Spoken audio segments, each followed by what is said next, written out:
Story 1.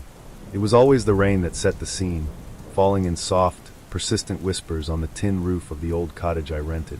Out here in the quiet, forgotten corners of rural Australia, the world seemed to slow, a gentle sigh escaping the vast, ancient land. My work, as a freelance historical researcher, often led me to such places, towns barely clinging to existence, their stories hidden beneath layers of dust and time. This particular year, I had found myself in Blackwood Creek, a blink-and-you-miss-it settlement nestled deep within the Great Dividing Range of New South Wales. Blackwood Creek wasn't on any major tourist map. Its main street boasted a pub, a general store that doubled as a post office, and a handful of weathered houses, their verandas sagging under the weight of countless forgotten afternoons. The air here carried the scent of eucalyptus and damp earth, a comforting, almost sleepy aroma that invited long evenings by the fire, with a cup of herbal tea and a stack of forgotten archives. And it was amidst these archives, tucked away in the musty back room of the local historical society, that I first stumbled upon the faint, almost invisible thread of a story that had never truly found its ending. My initial purpose in Blackwood Creek was to document the history of early timber felling in the region. Days blurred into a pleasant rhythm of poring over brittle ledgers, faded photographs, and handwritten diaries. The Historical Society, a charmingly disorganized place run by a perpetually optimistic woman named Agnes, was a treasure trove of local lore. One afternoon, while sifting through a box marked Miscellaneous, 1990s, my fingers brushed against a slim, leather-bound journal. It wasn't the kind of official document I usually sought. It looked more like a personal diary, its pages filled with neat, looping script. Curiosity, that gentle and relentless companion of any researcher, nudged me to open it. The journal belonged to a local police constable, long retired and since passed, named Arthur Finch. His entries, mostly mundane observations about community events and minor infractions, possessed an almost poetic simplicity. But then, about halfway through, there was a series of entries that took on a different, more somber tone. They began in the autumn of 1997 with a brief, almost clinical note. Missing persons report filed for Ms. Alara Vance. Nationality British. Last seen, Blackwood Creek Pub. Approximate 1900 hours HRS. April 14, 1997. Description attached. Alara Vance. The name resonated with a faint, unfamiliar echo, like a note struck on a distant piano. I remembered then a fleeting, almost unsubstantiated rumor I'd heard in town, whispered by an older man at the pub about that English girl who just vanished. I'd dismissed it then as local folklore, the kind of ghost story towns tell themselves on quiet nights. But here it was, in Constable Finch's own hand, an official record. The dim yellow light from the single bulb overhead seemed to cast longer shadows, and the comforting scent of old paper suddenly felt heavier, imbued with the weight of an unresolved question. The entries that followed detailed Finch's initial, methodical search. He interviewed the pub owner, the few patrons who had been there that evening, and checked the modest guest book at the general store. Alara had been a backpacker, traveling alone, heading north towards Queensland. She was described as quiet, polite, with bright, curious eyes. She'd spent a couple of nights at the informal campsite by the creek, a popular, if rudimentary, spot for those passing through. Her last known act was to share a quiet meal and a single drink at the pub, exchanging pleasantries with the owner, before heading back to her tent. And then nothing. Her tent was found neatly packed, her backpack gone, but no sign of Alara herself. No note, no forwarding address, no trace. Constable Finch had been thorough, in his quiet, rural way. He noted the meticulous search of the surrounding bushland, the dragging of the creek, the calls to other police stations along the backpacker trail. Each entry ended with a similar lament, a growing sense of frustration and bewilderment. No leads, no witnesses. The ground gives up nothing. Reading his words, I could almost feel the weight of his quiet despair, the methodical nature of his work slowly crumbling under the inexplicable absence of a young woman. The rain outside picked up its rhythm, a rhythmic drumming that seemed to underscore the unanswered questions hanging in the AI. Our timber research became secondary. The story of Alara Vance, as glimpsed through Constable Finch's patient, fading script, had captured me. It wasn't a sensational tale, not one filled with dramatic twists or explicit horrors. It was far more unsettling because of its very ordinariness. A young woman, on an adventure, in a peaceful setting, simply ceased to be. The unwritten rules of such disappearances were that there should be a reason, a clue, a disturbance. Here, there was only a void. I started to speak to the older residents of Blackwood Creek, gently, cautiously. They were wary of strangers, but my unassuming manner and my genuine interest in the town's history seemed to disarm them. I'd buy a coffee at the general store, sit on the worn bench outside, and wait for the natural flow of conversation. Slowly, tentatively, the name Alara Vance would surface, always accompanied by a shake of the head, a distant look in their eyes. "Ah, the English lass," old Frank, the pub owner's brother, would sigh, polishing a glass. "Pretty thing. Quiet. Never caused a bother. Just gone.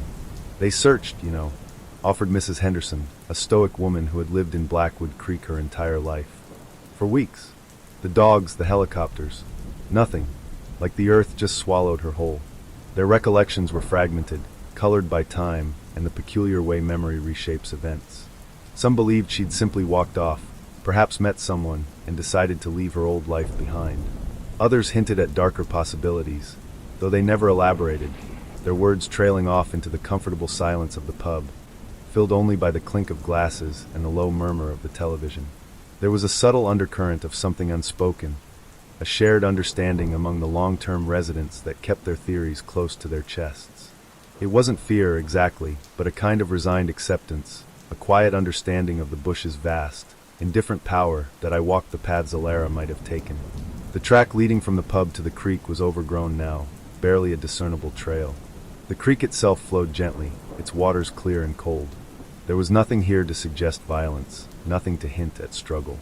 The bush was immense, its gum trees standing sentinel-like, their gray-green leaves rustling with an ancient wisdom. It was easy to imagine how someone could simply vanish, swallowed by the sheer scale of the landscape. But Alara was an experienced traveler, not prone to reckless wandering. I found myself returning to Finch's journal, rereading the entries, searching for any detail I might have missed. He'd noted the weather that week, unusually clear, crisp autumn nights. The moon had been full. Perfect conditions for walking, for camping. He'd meticulously listed the contents of her recovered tent. A sleeping bag, a few toiletries, a half-eaten packet of biscuits, a paperback novel. It was a snapshot of a life paused, not ended. The lack of disarray, the neatness of her abandoned campsite, was particularly jarring. It spoke not of a sudden departure, but of something more deliberate, or perhaps an absence that had been orchestrated with a chilling efficiency. The cottage I rented, with its creaky floorboards and the constant, gentle drip of the rain barrel outside the window, felt like an extension of Blackwood Creek's quiet history. At night, I'd sit at the worn wooden table, the dim glow of my lamp illuminating Finch's journal, and the map of the surrounding area. The smell of old paper mingled with the subtle scent of the damp wood, creating an atmosphere that was both cozy and undeniably unsettling. I'd listen to the rain, imagining Alara, a young woman from a distant land, experiencing these same quiet sounds, this same vast solitude on her last night. The official police report, when I finally tracked down a copy at a larger regional police station, offered little more than Finch's personal notes. The case was listed as missing, presumed deceased, filed away in a dusty archive, another cold statistic in the long roster of Australia's unsolved disappearances. No body, no weapon, no motive, no suspect. Just an absence. The files contained a single grainy photograph of Alara, a smiling young woman with a mop of light brown hair, her eyes bright with a sense of adventure. It was a face full of promise, now perpetually frozen in the moment before she stepped into the unknown. There was a profound sense of melancholy that settled over me as I delved deeper. Not a morbid fascination, but a quiet sorrow for a life left incomplete, a story without a final page. It was the human element that truly resonated. The simple fact that somewhere, a family still held onto a fragment of hope, still wondered, and the bush, vast and inscrutable, held its secrets close. I never found a definitive answer. No shocking confession, no forgotten piece of evidence suddenly emerging from the undergrowth. Blackwood Creek had absorbed Alara Vance's story into its own quiet fabric, a part of its whispered history. The old-timers would still occasionally mention her, usually when the topic of unexplained events came up, their voices low, their gazes distant. It wasn't a sensational mystery to them. It was simply another facet of the life lived in a place where the wild held more sway than the paved roads. My time in Blackwood Creek eventually came to an end. I completed my timber research, but it was Alara's story that I carried with me, like a smooth, unanswerable stone in my pocket. As I drove away from the sleepy town, the last of the rain clouds drifting over the distant peaks, I looked back at the cluster of houses nestled amongst the trees. It occurred to me that some stories aren't meant to be solved, not in the traditional sense. Some exist as quiet reminders of the unknown, of the delicate line between presence and absence. Ilara Vance's disappearance remained a gentle echo in the Australian bush, a story told not with shouts and dramatic reveals, but with the soft, persistent sound of the rain, the rustle of eucalyptus leaves, and the quiet, enduring mystery of a life that simply vanished into the vastness. And sometimes, perhaps, that's just how the most compelling stories are meant to be. Story 2. The rain, a ceaseless whisper against the old farmhouse window, was my constant companion in Salbergford. It wasn't the violent downpour of a summer storm, but a soft, persistent drizzle, like a lullaby sung by the gray Norwegian sky. I'd found this little cottage, nestled precariously on a slope overlooking the deep, emerald waters of the fjord, advertised in a tattered local paper back in Oslo. A temporary escape, I'd told myself, from the clamor of the city, a quiet corner to pursue my research into forgotten coastal histories. The air here smelled of damp earth, brine, and the ancient, comforting scent of pine forests clinging stubbornly to the rocky cliffs. It was a smell that invited contemplation, a gentle slowing of the world's relentless pace. Each evening, as the light faded to a deep, inky blue over the water, I would light the single old-fashioned lamp on my desk. Its warm, yellow glow pushed back the encroaching shadows, illuminating the stack of antique maps, local gazettes, and meticulously bound church records I'd brought with me. My current fascination was the small community itself, Salbergford, a place so quiet it felt as though time had overlooked it. Its history, I soon discovered, was as deep and layered as the fjord itself, carved by glaciers and generations of hardy folk who coaxed a living from the sea and the grudging land. I was searching for the subtle narratives, the unwritten stories that lay beneath the official accounts, the little human dramas that often leave the most profound imprints. It was in a particularly dusty corner of the village's tiny, volunteer-run library that I first stumbled upon it. Not a grand revelation, mind you, but a faded, almost brittle newspaper clipping tucked inside a copy of Salbergford's Founding Families. A book surely last opened by a stern-faced local historian decades ago.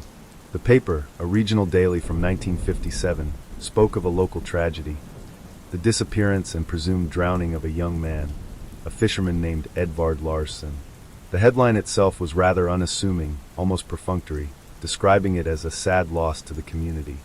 But it was the subtext, the faint lines of ink bleeding into the paper's yellowed fibers, that caught my eye.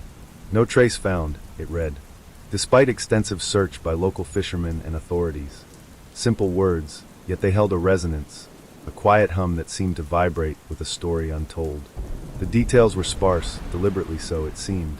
Edvard, barely 23, had left his family's small fishing boat tied to the dock one late autumn evening, just as a sudden fog had rolled in from the sea, thick and disorienting. He was never seen again. The official conclusion, I learned from cross-referencing with the local police logbooks, surprisingly accessible, given the village's trusting nature, was accidental drowning. A slip, perhaps, on the slick, rain-washed planks of the dock, or a misstep in the deceptive embrace of the fog. It was a plausible explanation, certainly.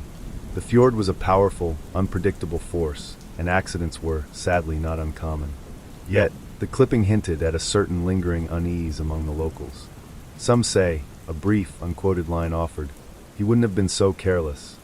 This single, almost dismissive sentence was the hook, the subtle anomaly in an otherwise straightforward account. I folded the fragile clipping carefully and placed it between the pages of my journal. The air in the library, usually thick with the scent of old paper and dust, now seemed to hold a faint tang of salt and something else, something cool and metallic, like distant rain on stone. I found myself drawn to the harbor in the days that followed, not actively seeking anything, but merely observing. The same weathered wooden docks, perhaps repaired or replaced over the decades, still lined the water's edge. The fishing boats, though modernized, held the same sturdy, no-nonsense air as those of Edvard's time. I'd watched the local fishermen, their movements practiced and efficient, as they prepared their nets, their faces etched with the quiet wisdom of lives spent battling the sea. Did any of them, I wondered, carry the faint memory of that distant autumn night? My evenings became a quiet ritual of piecing together the ghost of Edvard Larsson. I found old census records, lists of fishing crews, and even a faded photograph in an old community album. A group of young men, smiling awkwardly for the camera, Edvard among them. He had a strong, open face, eyes that squinted against the sun, and a mop of dark, unruly hair. He looked like any other young man of the fjord, full of life and the promise of a future. It made his sudden disappearance all the more poignant. The official records had closed the case, moved on.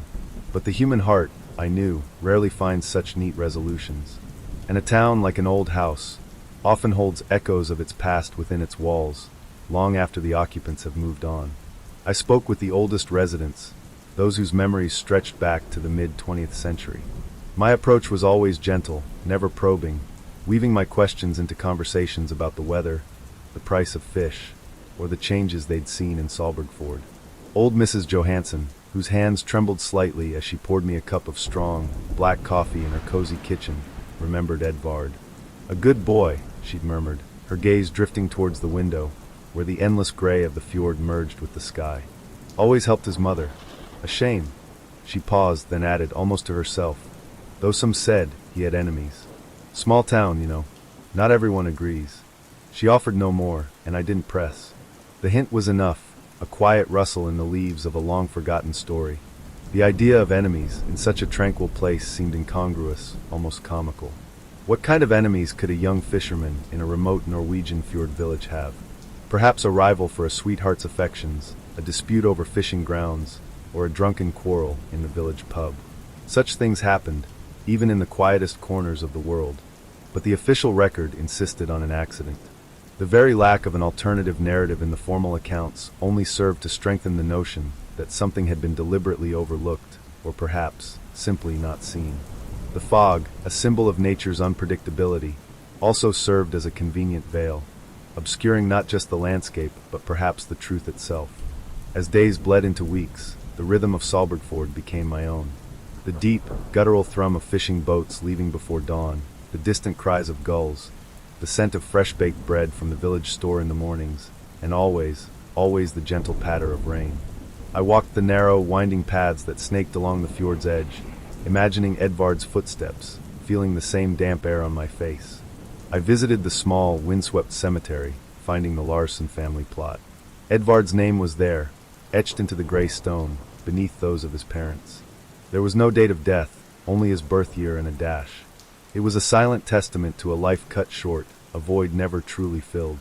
One afternoon, seeking refuge from a particularly insistent drizzle, I found myself in the back room of the old general store, now run by Mrs. Johansson's grandson, a man with kind eyes and a fondness for local history. He was sorting through a collection of old ledgers, their pages brittle and smelling faintly of tobacco and forgotten spices. I helped him, careful not to tear the fragile paper. Buried deep within a ledger from 1957, amidst records of flower sales and kerosene lamps, I found a curious entry. A large sum of money, an unusual amount for the small transactions of the time, marked as paid to Larsson family, compensation for boat damage. But no boat had been damaged in the official reports of Edvard's disappearance. His vessel, as the old clipping stated, had been found tied securely at the dock. The grandson, glancing over my shoulder, frowned. That's odd," he murmured. "My grandfather never mentioned boat damage. It was always just, Edvard went missing." He paused, then added, "But I do remember him once saying, after a few too many aquavits, that some folks believed Edvard was bought out. Didn't make sense to me, bought out of what? He was just a fisherman." The old man's words echoed the subtle unease Mrs. Johansson had alluded to. Bought out. The phrase hung in the air, a whisper of a different kind of transaction, one not of goods and services, but perhaps of silence. It was a thread, thin but persistent, that tugged at the fabric of the accepted story. I spent the next few days contemplating this new piece of the puzzle. Bought out. It suggested coercion, or perhaps a settlement, for something that wasn't an accident. Had Edvard stumbled upon something he shouldn't have? Had he witnessed an illicit activity, perhaps smuggling or something darker, hidden in the labyrinthine coves and islands of the fjord? The idea was unsettling, yet it felt more substantial than a simple slip and fall. The fjord, for all its serene beauty, had always been a place where secrets could be kept, swallowed by the deep waters or hidden within the dense forests. I returned to the police logs, rereading every entry related to Edvard Larsson's case. They remained stubbornly unchanged. accidental drowning. Case closed. There was no mention of any investigation into enemies or bought-out scenarios. It was as if the official narrative had been sealed, impenetrable. The compensation entry in the store ledger, a private record, was the only tangible deviation from the public story. It suggested a private understanding, a quiet arrangement to smooth over a rough edge, to silence a potential inquiry. But who would pay and why? The fjord kept its counsel, its surface shimmering deceptively under the endless rain. My time in Solbergfjord drew to a close, but the mystery of Edvard Larsson remained. I had not solved the case, not in the traditional sense of a journalist uncovering definitive proof. There were no smoking guns, no sudden confessions. Instead, I had uncovered layers of quiet ambiguity, the faint echoes of a different truth beneath the surface of the official one.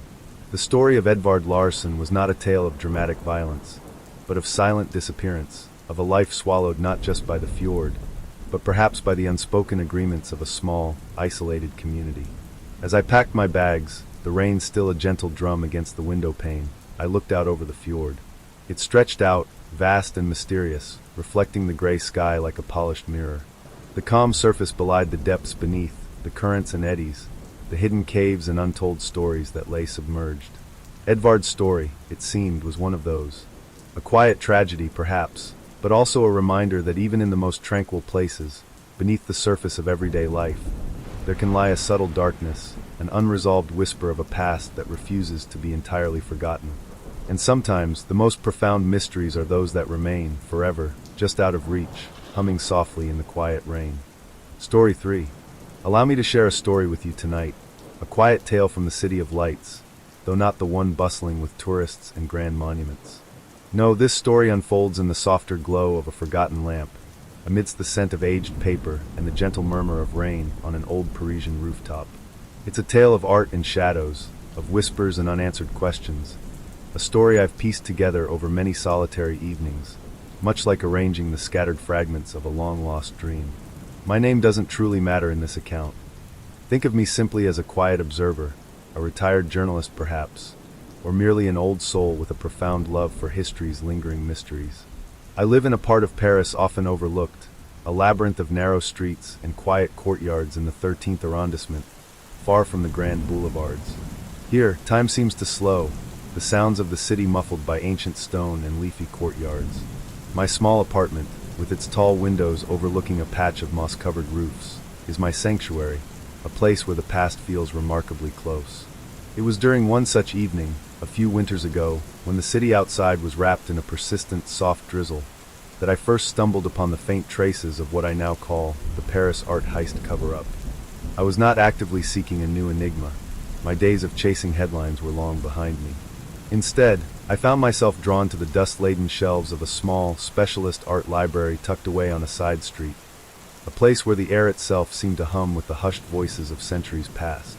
I was researching something entirely different, the evolution of light in Impressionist painting, if I recall correctly, when a brittle, forgotten newspaper clipping fluttered from between the pages of an oversized, leather-bound volume.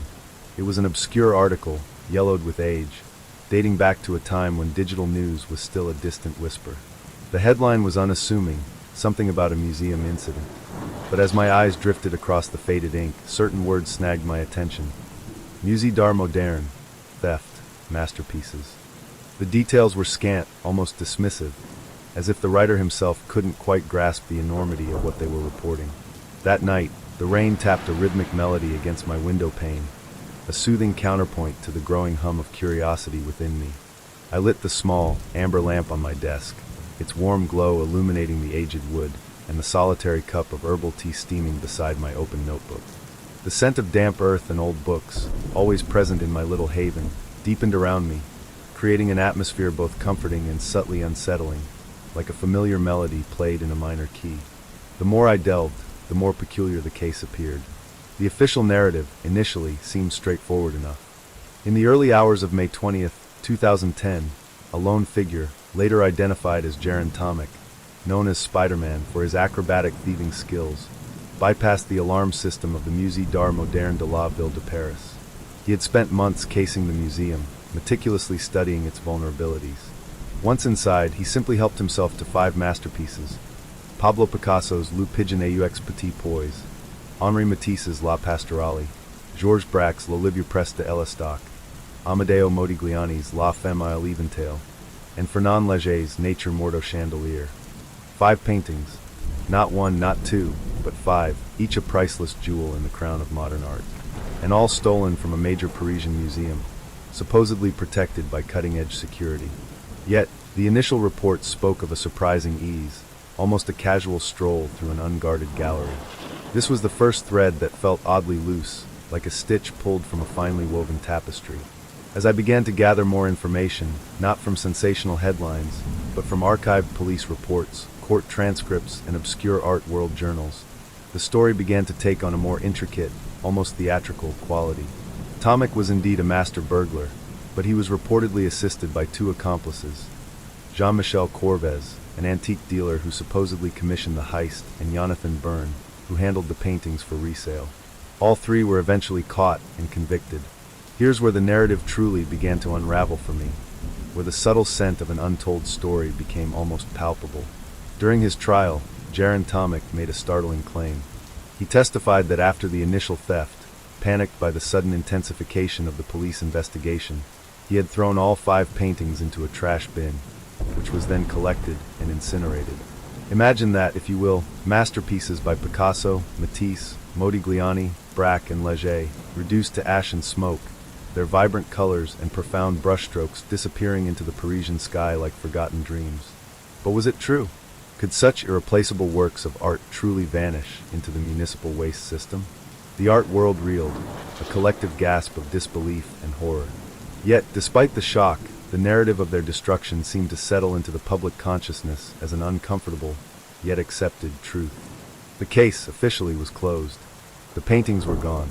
But for me, in the quiet solitude of my apartment, with the rain whispering secrets against the window pane, the story refused to settle. It felt too neat, too conveniently tragic.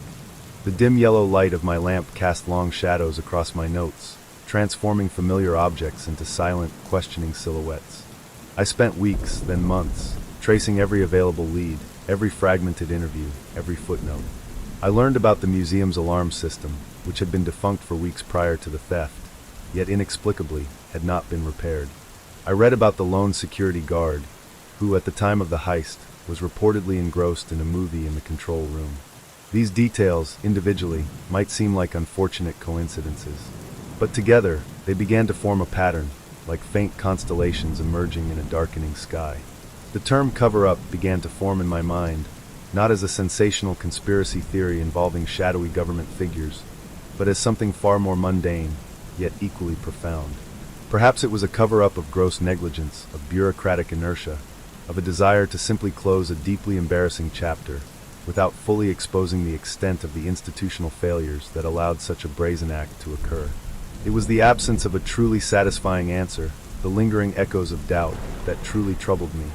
I sought out old acquaintances in the art world, former colleagues who had since retired to quiet country homes.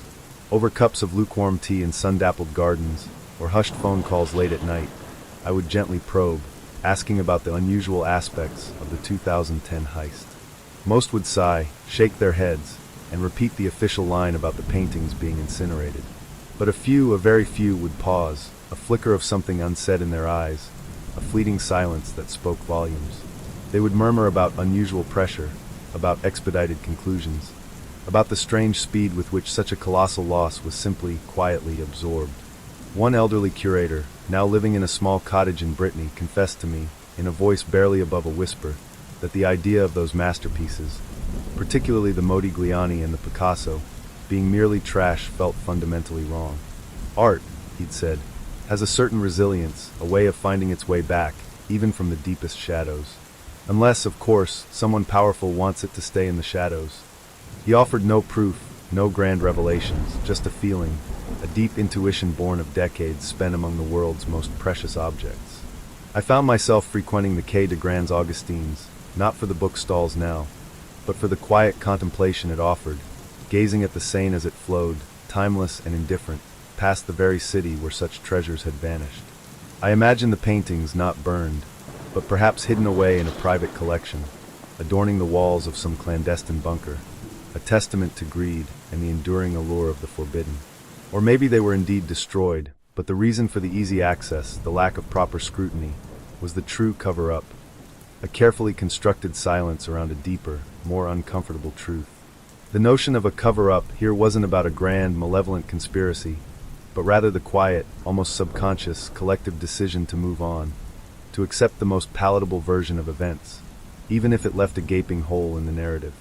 It's the kind of unspoken agreement that sometimes settles over inconvenient truths, particularly when the alternative is too unsettling, too damaging to reputations or institutions.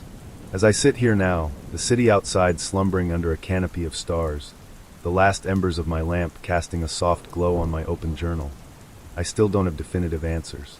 The paintings have never resurfaced. No new evidence has emerged to contradict Tomic's chilling confession. And yet, the questions persist, like persistent echoes in a silent room.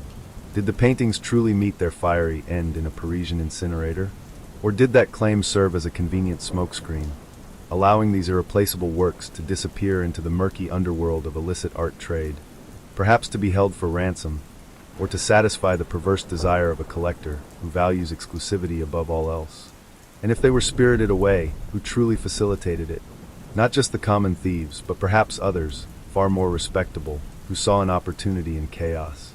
This isn't a story with a neat ending, my dear listener, no triumphant detective revealing the culprit and recovering the loot.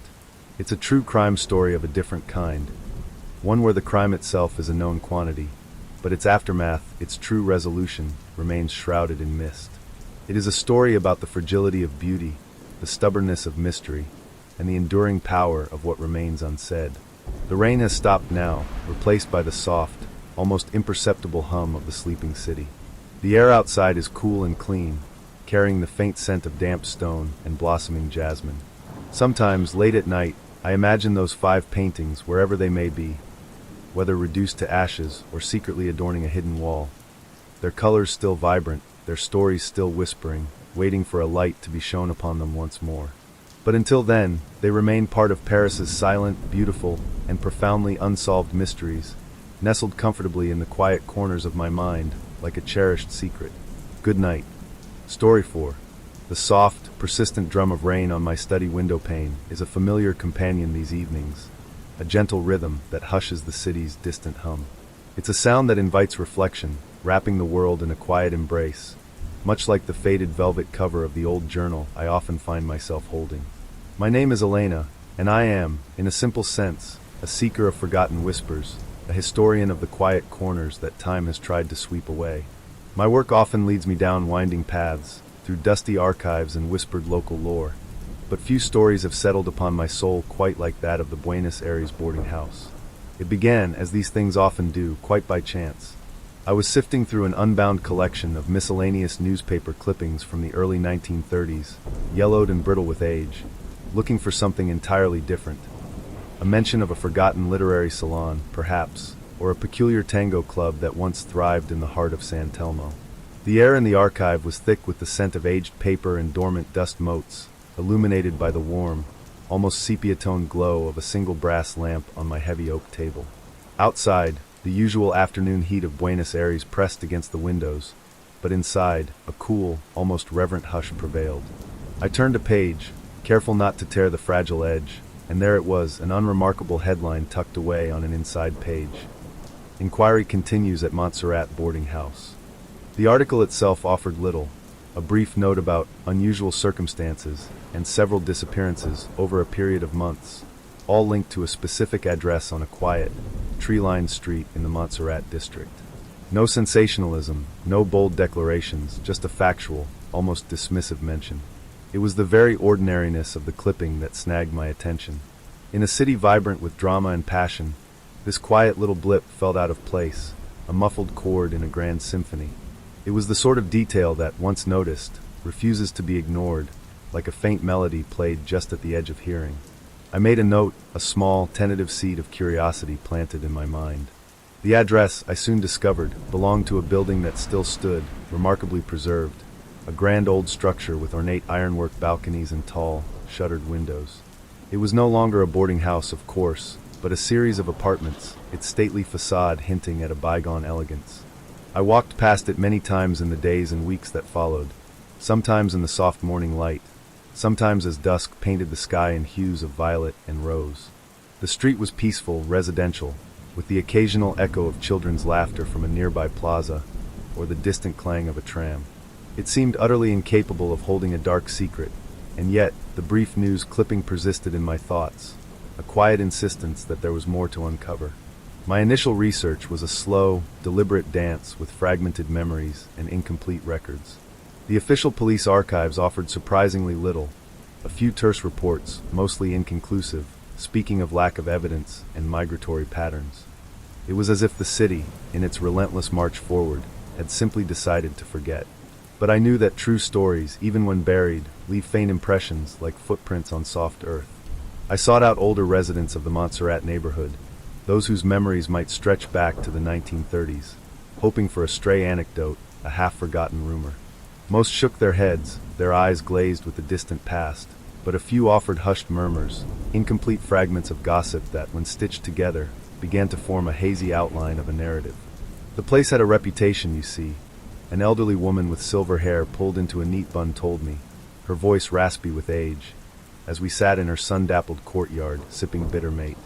People came and went, as they do in a boarding house. But then, some just didn't come back. Not in the usual way. She didn't elaborate, merely trailed off, her gaze drifting to a blooming jasmine vine. Another man, a retired shoemaker, remembered his grandmother speaking of the quiet ones, referring to the boarding house's residents, and how the quiet was too quiet sometimes. These were not tales of horror, but of a subtle, creeping unease, a sense that something was amiss just beneath the surface of everyday life. The boarding house, known simply as La Pension de la Esquina, the corner boarding house, was a modest establishment, catering mostly to single individuals, often newcomers to the city, seeking affordable lodging. There were students, aspiring artists, clerks, and sometimes those simply passing through, drawn by the promise of opportunity in a bustling metropolis. They would arrive with modest valises and hopeful eyes, settling into small, sunlit rooms, their dreams as fresh as the morning air. The landlady, a Mrs. Amelia Rojas, was remembered as a stern but fair woman, meticulous about her ledgers, a stickler for quiet hours. The picture that emerged was one of domestic normalcy, which only deepened the mystery of the disappearances. The official records, sparse as they were, hinted at perhaps 5 or 6 individuals over a span of 2 years. A young woman from Cordoba, named Isabella, who had come to study music. A quiet man, Mateo, a bookkeeper from Rosario. A vibrant couple, the Pereiras, who had arrived from Italy with grand plans for a new life.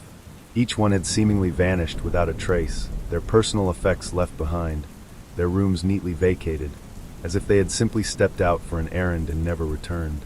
There were no signs of struggle, no forced entries, no obvious theft. Just an echoing emptiness where a life once was. The police, it seemed, attributed most of these to simple relocation, a common occurrence in a transient city. But for some, a lingering suspicion remained. I imagined them, those lost souls, moving through the pension's high-ceilinged rooms. Isabella, perhaps practicing a new piano piece in her room, the notes drifting softly through the hallways. Mateo, hunched over his figures at a small writing desk, the scratching of his pen the only sound. The Pereiras, their laughter occasionally bubbling up from the shared dining room as they planned their future. The quiet normalcy of their lives only made their sudden, unexplained absence more profound, like a chord abruptly cut short in a symphony. The rain outside my window seemed to sigh, carrying with it the faint, sad echoes of those forgotten melodies. One evening, delving deeper into digitized newspaper archives, I found a series of letters to the editor, published months after the initial disappearances were noted, from a concerned relative of one of the missing, a sister of the young woman, Isabella. The letters, filled with polite but increasingly desperate pleas for more attention to the case, painted a picture of a family heartbroken by a silence that seemed to have swallowed their loved one whole. My sister was not one to simply vanish, one letter read, her words stark against the bland newspaper print. She wrote to us every week. Then nothing. These private laments, so different from the terse police reports, gave the story a human heart, a beating sorrow that transcended the dry facts. The theories, even then, were numerous and contradictory. Some whispered of a hidden love affair, a sudden elopement. Others suggested debts, or a secret political affiliation. There were even darker, more fantastical rumors of a curse, or a malign presence within the old building itself. The police, however, seemed content with simpler explanations. Runaways, individuals seeking to shed their pasts, or perhaps, as one report dryly noted, the inherent transience of urban life. No one was ever formally charged, no definitive answers ever brought to light. The investigations, such as they were, seemed to simply wither, consumed by the demands of a city always rushing headlong into tomorrow. The most intriguing and perhaps most unsettling detail I uncovered came not from a document, but from a chance encounter with an old-timer named Ricardo, who had lived on the same street since he was a boy. He remembered the landlady, Mrs. Rojas, and her quiet, almost imperceptible departure from the neighborhood shortly after the last reported disappearance. "She just packed up and left," he recounted, his voice low, as if sharing a secret. "No goodbyes. The boarding house, it just closed like a mouth suddenly shut. And then new people moved in, and everyone just forgot. Or tried to." There was no accusation in his voice, merely a statement of fact, but the lingering implication hung in the air like the scent of wood smoke on a damp autumn evening. Why had she left so abruptly? Was it simply a coincidence, or something more? The question, like so many others surrounding the boarding house, remained unanswered. As the rain softened to a gentle drizzle, and the streetlights outside my window cast long, watery reflections on the wet pavement, I closed the old journal, its pages filled with my own hurried notes and transcribed fragments. The Buenos Aires boarding house murders, if indeed they were murders, remain shrouded in the kind of soft, persistent mystery that defies easy answers. There are no definitive culprits, no triumphant conclusions, no satisfying explanations. Only questions that linger like the scent of old paper in a quiet room, a faint whisper in the heart of a bustling city. Perhaps it's the very incompleteness of the story that draws me, and perhaps, now you, into its quiet embrace. It's a reminder that not all tales have tidy endings, that some mysteries are content to remain just beyond our grasp, forever woven into the fabric of a place. The old boarding house stands there still, a silent sentinel, its tall windows gazing out onto a street that has forgotten its whispers. And as the night deepens and the city finally settles into its quietest hours, I find a peculiar comfort in the unresolved nature of it all. The story sleeps, but it never quite fades, waiting patiently for another quiet listener to pick up its thread and ponder, just for a while, the lingering mystery of those lost souls of La Pension de la Esquina. Story 5. The snow outside was a silent, insistent whisper against the window pane, a constant companion in the remote Siberian village of Ozierno. It was late evening, and the dim yellow light from my old desk lamp cast long, dancing shadows across the stacks of books and papers that surrounded me. A faint scent of old paper and the earthy aroma of brewed chai filled the small room, creating a comforting cocoon against the biting cold that seeped in from beyond the thick wooden walls of the guest house. I was here, nestled deep in the vast, hushed expanse of Russia, ostensibly for a historical research project, but truthfully, a quiet curiosity had brought me to this forgotten corner of the world. My name is Alara, and I am a historian, or perhaps more accurately, a seeker of forgotten echoes. I find solace in the past, in the stories that linger just beneath the surface of the present, waiting for someone to listen.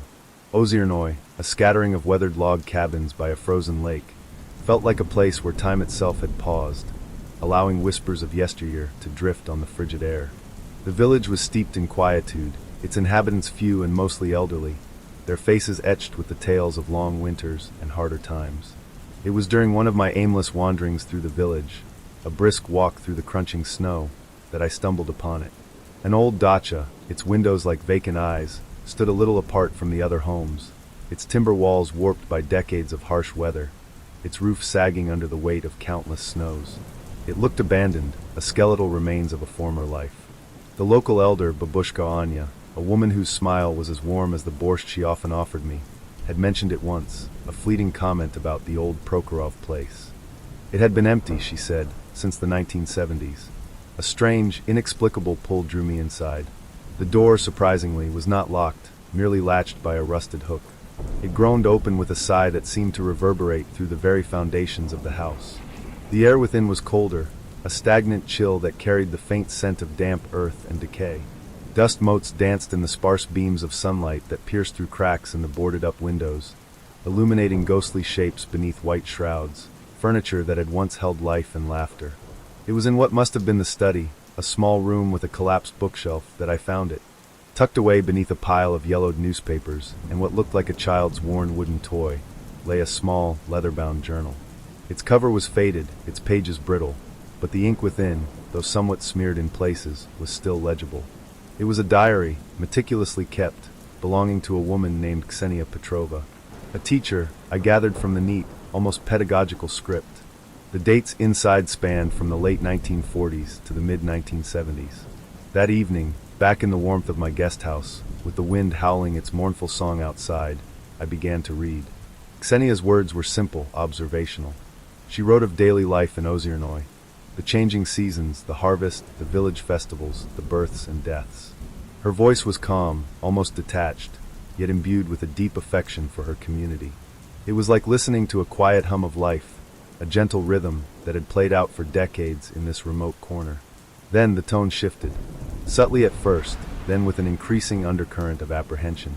The entries from the winter of 1968 became sparser, punctuated by ellipses, reflecting a growing unease. Ksenia began to mention the long night, the deep snow, and the silence that wasn't quite right.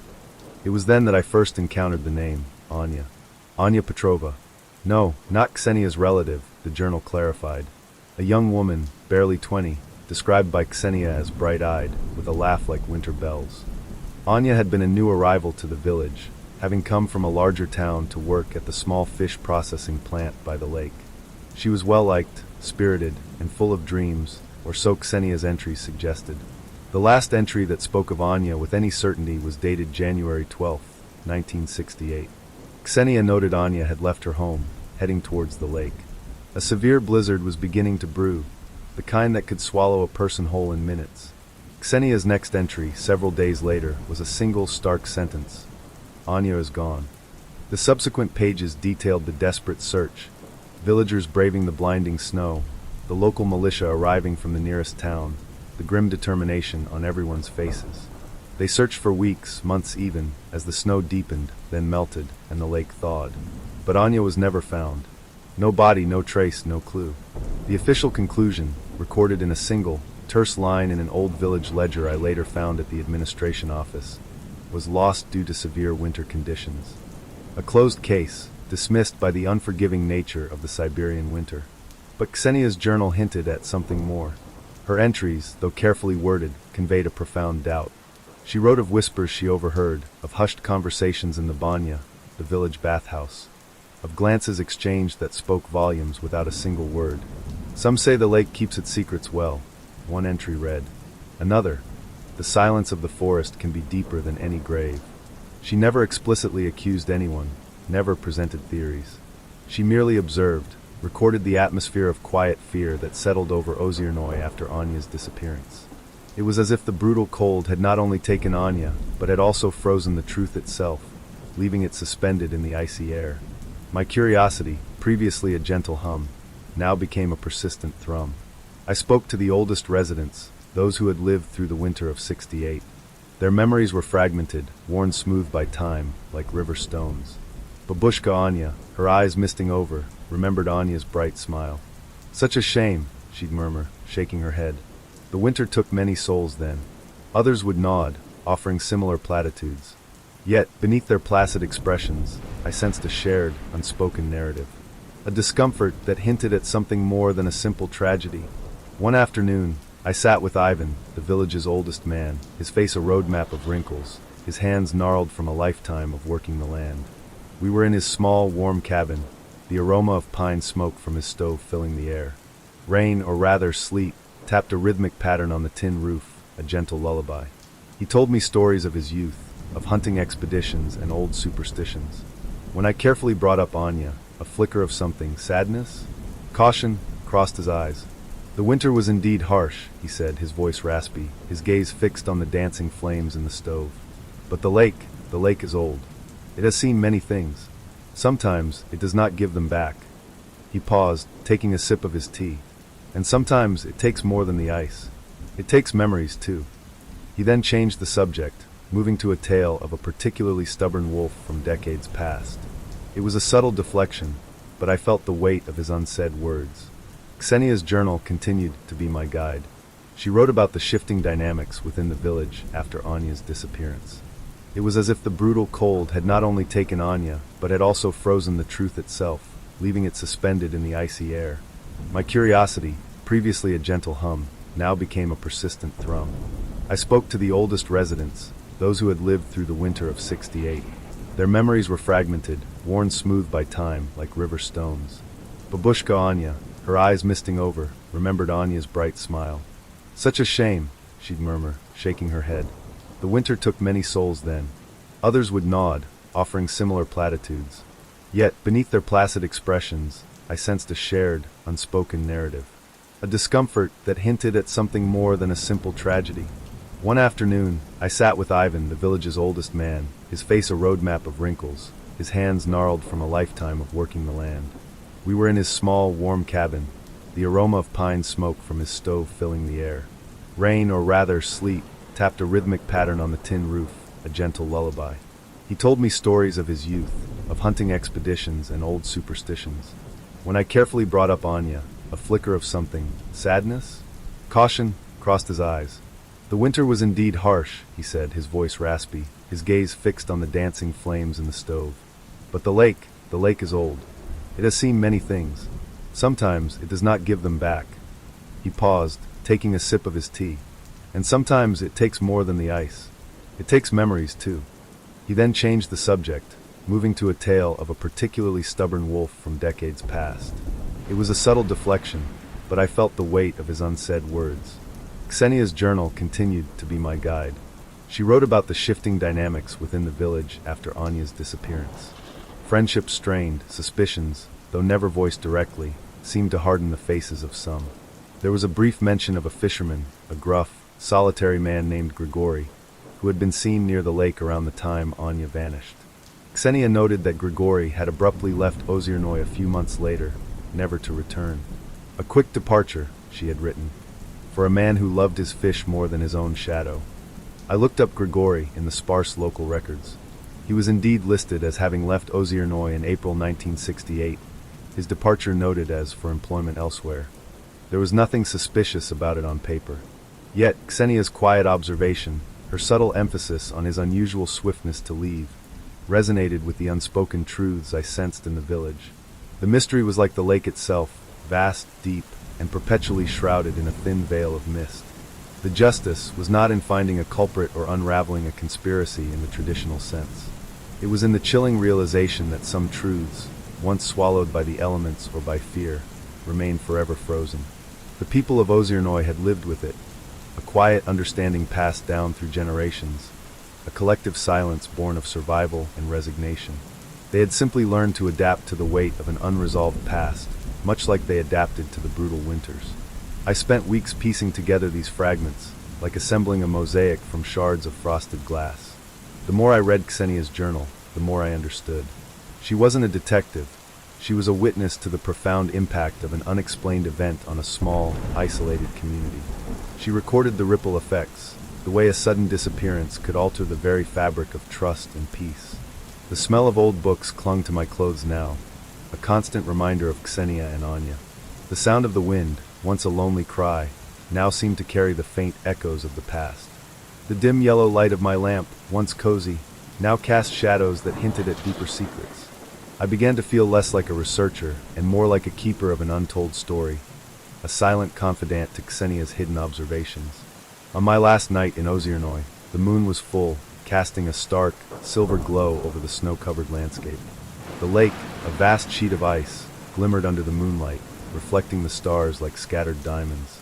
I stood by its edge, the air so cold it burned my lungs, yet I felt a strange connection to the place, to the story that lay buried beneath its frozen surface. Anya's disappearance was likely never officially revisited. In the Soviet era, particularly in remote regions, official narratives often favored simplicity and order.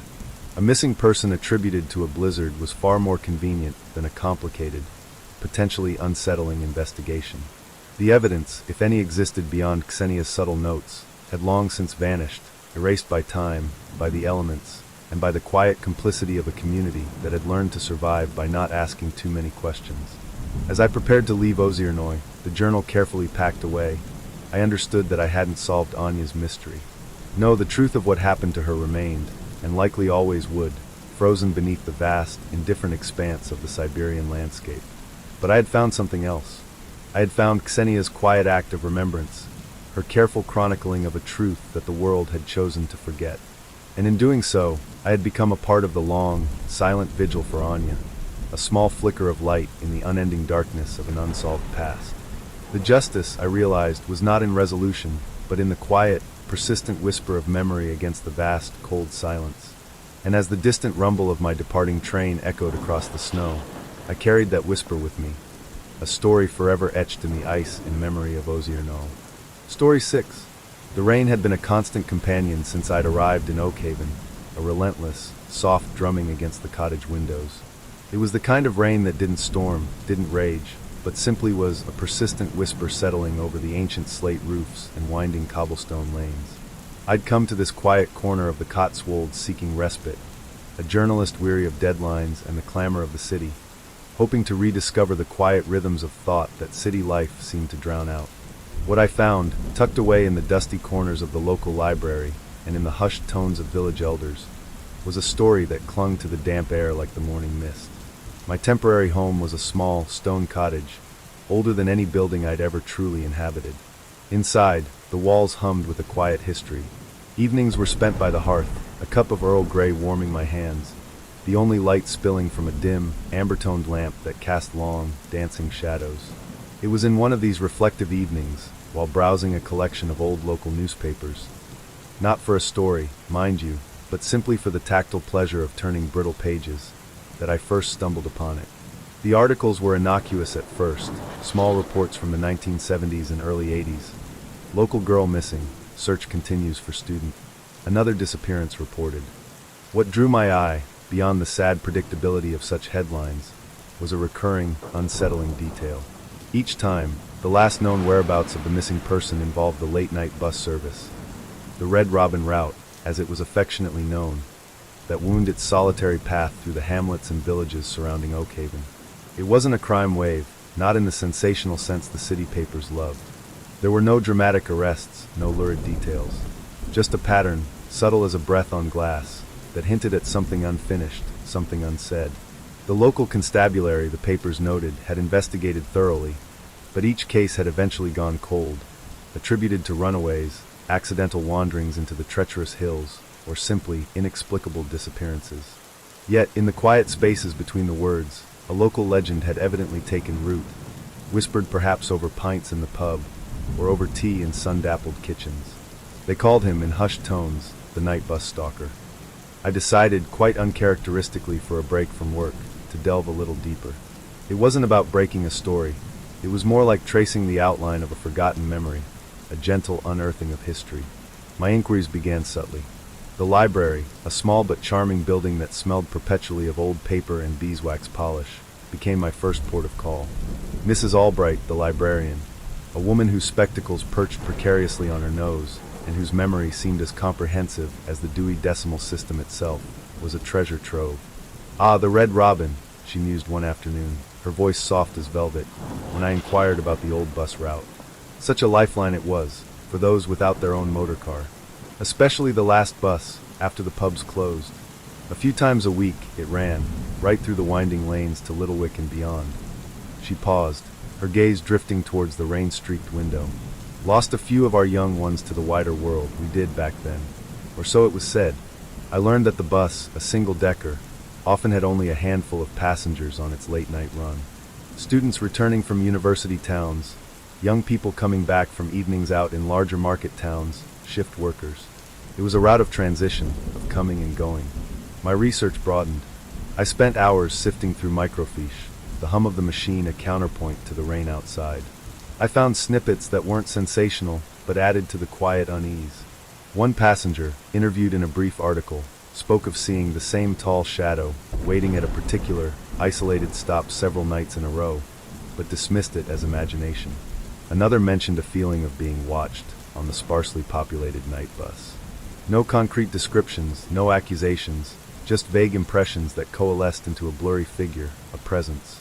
The crucial element, I found, was the stops themselves. Not the bustling central village stops, but the more isolated ones. A levee beside an ancient standing stone, a darkened lane leading to a remote farmhouse, a turn-off by a copse of particularly gnarled oaks. These were the places where, each time, the missing person was said to have disembarked. And from there, they simply vanished into the night. It wasn't that they were never seen again. Some eventually reappeared, weeks or months later, disoriented, unable to recall where they had been or what had happened.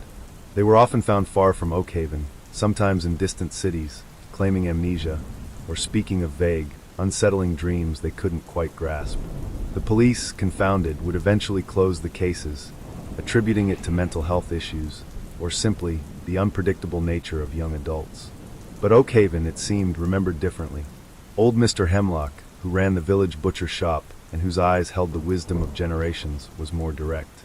The night bus stalker, he'd said, cleaving a side of lamb with practiced ease, was never a man, not really.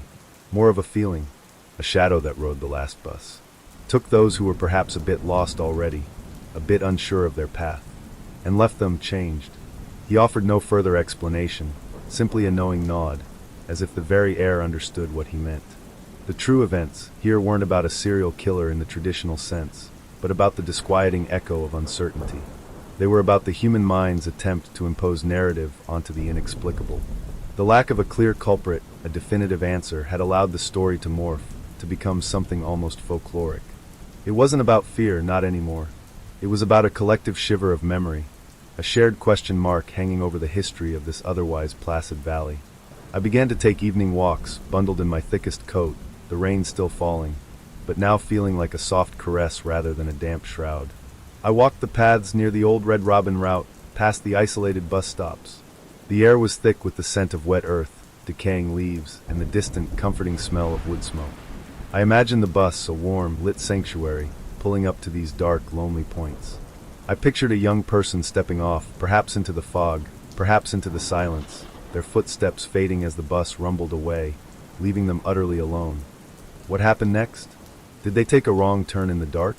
Did they encounter something truly mundane but terrifying in their vulnerable state? Or was there, as Mr. Hemlock suggested, a presence that preyed not on the body, but on the very essence of identity, leaving people adrift from themselves? One evening, I sat in the local pub, the Green Man, its ancient timbers groaning softly with age. A group of older gentlemen were playing darts, their laughter warm and genuine. I overheard a fragment of conversation about the old bus route, a casual mention of those strange happenings. It was clear that while the immediate fear had long faded, the story remained, woven into the fabric of the community, a quiet cautionary tale. It was never solved because, perhaps, there was nothing to solve in the conventional sense. No body found, no weapon, no motive that forensics could identify. Only patterns of disappearance and a return to a changed self. The police had no evidence to pursue, no perpetrator to hunt down.